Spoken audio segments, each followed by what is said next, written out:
आम खबर से आगाह करें, आपको बताएं सुप्रीम कोर्ट के जस्टिस एजाजुल एहसन भी मुस्ताफी हो गए। जस्टिस एजाजुल एहसन ने अक्टूबर 2024 में चीफ जस्टिस ऑफ पाकिस्तान का ओहदा संभाला था। अपडेट करें आपको आम खबर के हवाले से, सुप्रीम कोर्ट के जस्टिस एजाजुल एहसन भी मुस्ताफी हो गए। जस्टिस एजाजुल एहसन ने अक्टूबर 2024 में चीफ जस्टिस का ओहदा संभालना था। अपडेट करें आपको आम खबर से मुतालिक सुप्रीम कोर्ट के हवाले से, बड़ी खबर से आगाह कर रहे हैं। सुप्रीम कोर्ट के जस्टिस एजाजुल एहसन भी मुस्ताफी हो गए। जस्टिस एजाजुल एहसन ने अक्टूबर 2024 में चीफ जस्टिस ऑफ पाकिस्तान बनना था। जस्टिस एजाजुल एहसन ने इस्तीफा सदर मुमलिकत को भिजवा दिया है। अहम तरीन खबर से आपको अपडेट करें, सुप्रीम कोर्ट के जस्टिस एजाजुल एहसन भी मुस्ताफी हो गए हैं। जस्टिस एजाजुल एहसन ने अक्टूबर 2024 में चीफ जस्टिस ऑफ पाकिस्तान बनना था। जस्टिस एजाजुल एहसन ने इस्तीफा सदर मुमलिकत को भिजवा दिया है। अगर गुज़श्ता रोज की बात करें तो गुज़श्ता रोज भी इस्तीफा भिजवाया गया था जस्टिस मुजाहिर नकवी की जानिब से,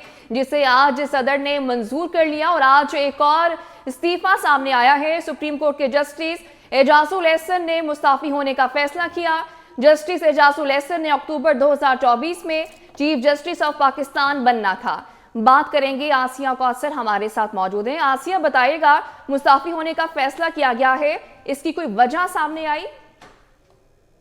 कोई वजह तो खुलकर सामने नहीं आई, लेकिन आज जो है वो जस्टिस एजाजुल एहसन की जानिब से भी इस्तीफा जो है वो सदर मुमलिकत को भिजवा दिया गया है। यहाँ मैं आपको ये बताऊं कि गुज़िश्ता रोज जस्टिस मुजाहिर अली नकवी की जानिब से जो है वो सदर मुमलिकत को इस्तीफा भिजवाया गया था, जो कि सदर मुमलिकत की जानिब से मंजूर भी कर लिया गया है। आज की अगर बात की जाए तो आज सुप्रीम जुडिशल काउंसिल के इजलास में जस्टिस एजाजुल एहसन जो है उन्होंने शिरकत से मना कर दिया था और उन्होंने शिरकत करने से माजरत कर ली थी, और उसके बाद अब ये उनका इस्तीफा जो है वो मंजर आम पर आया है और सदर मुमलिकत को यह इस्तीफा भिजवाया गया। जस्टिस एजाजुल एहसन जो है वो सुप्रीम कोर्ट ऑफ पाकिस्तान के अगले चीफ जस्टिस थे और इन्होंने अब अक्टूबर 2024 में जो है वो चीफ जस्टिस ऑफ पाकिस्तान बनना था, लेकिन इनकी जानिब से आज जो है ये इस्तीफा सदर मुमलिकत को भिजवा दिया गया। यहाँ मैं आपको ये भी बताऊं कि इससे कबल भी जस्टिस एजाजुल एहसन की जानिब से जो है वो बारहा कुछ बेंचेस पर एतराजात भी किए गए और खत भी जो है वो लिखे गए थे। प्रैक्टिस एंड प्रोसीजर बिल का हवाला भी दिया जाता रहा और कुछ इख्तलाफात जो है वो जस्टिस एजाजुल एहसन और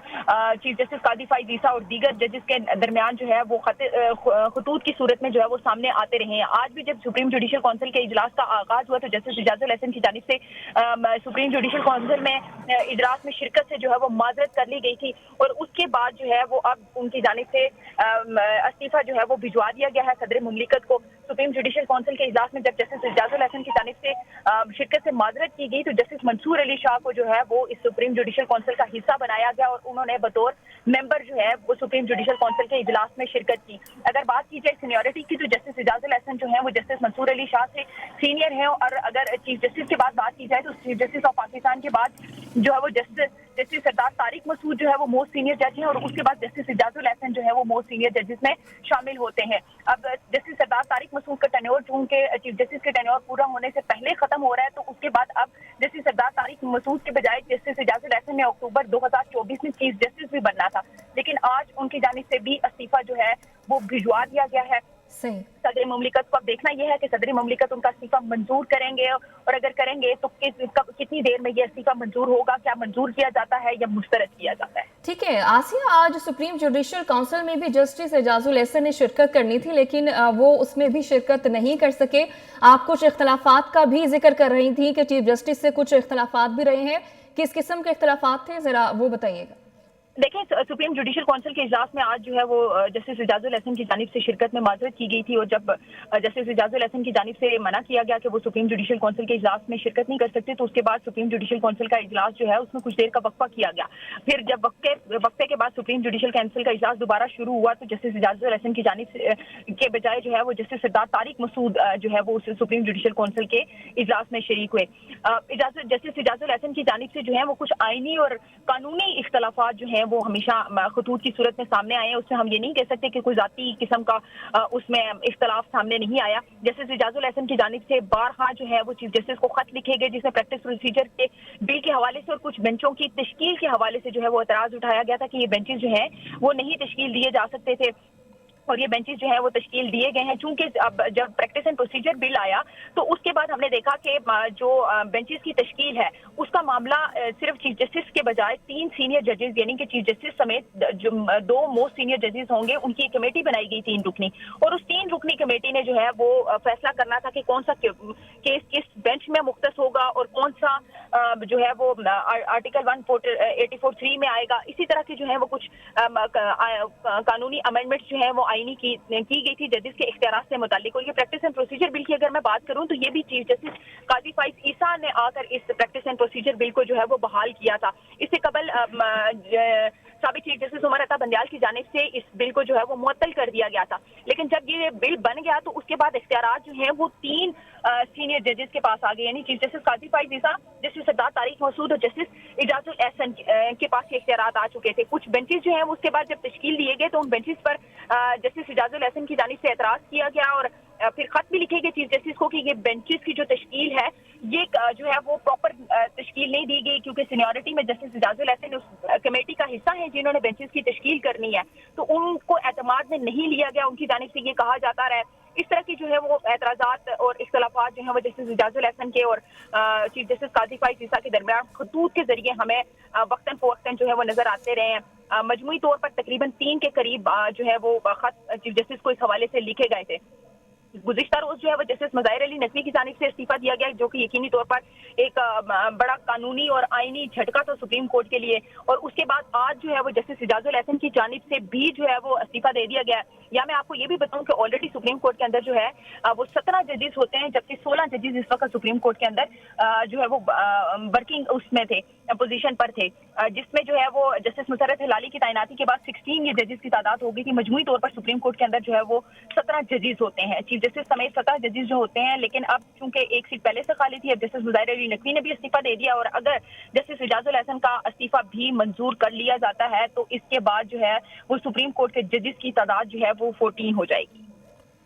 ठीक है आसिया कौसर, ये भी बताइएगा जिस तरह से आप बता रही हैं कि सुप्रीम कोर्ट के हवाले से अहम केसेस की समाअत भी बराह रास्त जारी है और इसमें से कई इख्तलाफात भी सामने आए हैं जजेस के हवाले से, और अब ऐसे मौके पे जस्टिस एजाजुल एहसन का इस्तीफ़ा देना, जबकि 2024 में वो अक्टूबर में उनको चीफ जस्टिस बनना था, तो क्या लगता है कि सदर मुमलिकत की जानिब से अगर इस्तीफ़ा कबूल कर लिया जाता है तो फिर इनका खिला किस तरह से पूरा किया जाएगा?